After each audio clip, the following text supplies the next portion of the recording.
morning, everyone. Welcome to Coffee with the Pastor. We're continuing our discussion on You Follow Me.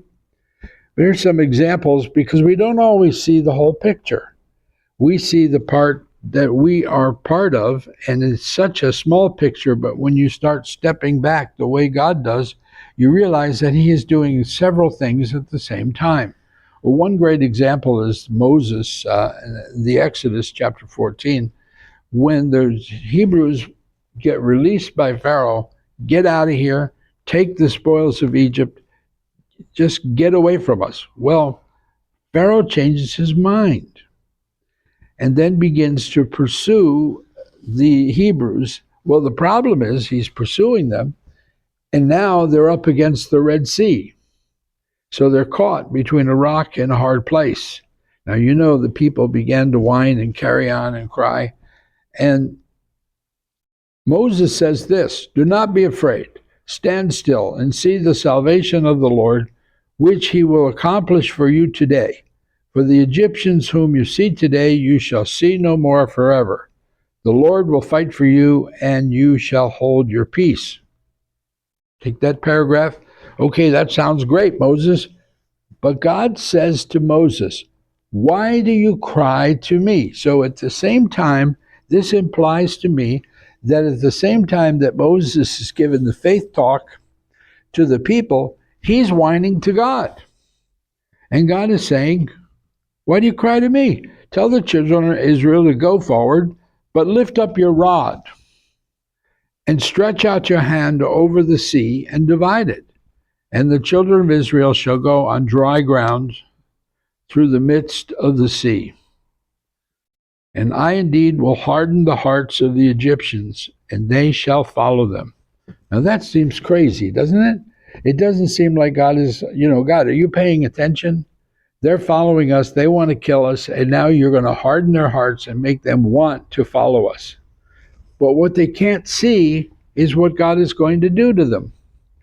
Meanwhile, He blocks their ability to come and take the Hebrews because He puts a pillar of fire in front of the Egyptians, and there is complete darkness on the other side where the Egyptians are. And then He has the wheels of their chariots fall off.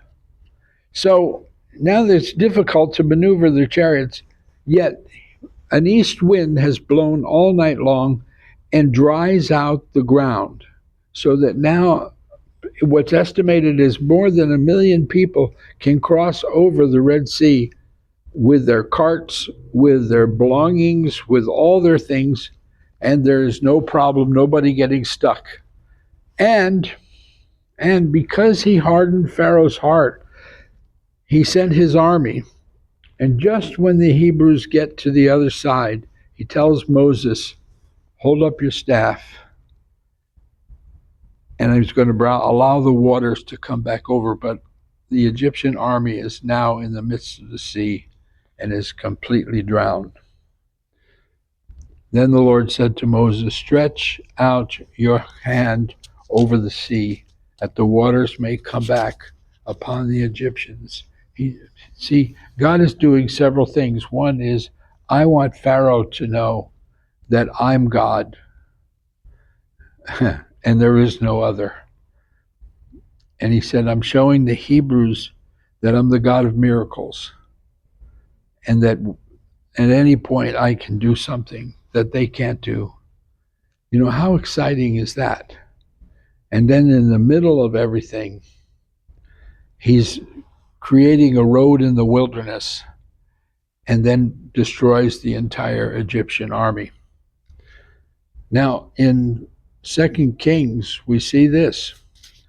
A certain woman of the wives of the sons of the prophets cried out to Elisha, saying, "Your servant, my husband, is dead."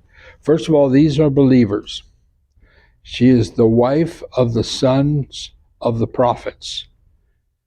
And so he says to her, "What do you have?" And she says, "Well, we have so much debt, and my 2 sons are going to be taken by the slavers as payment.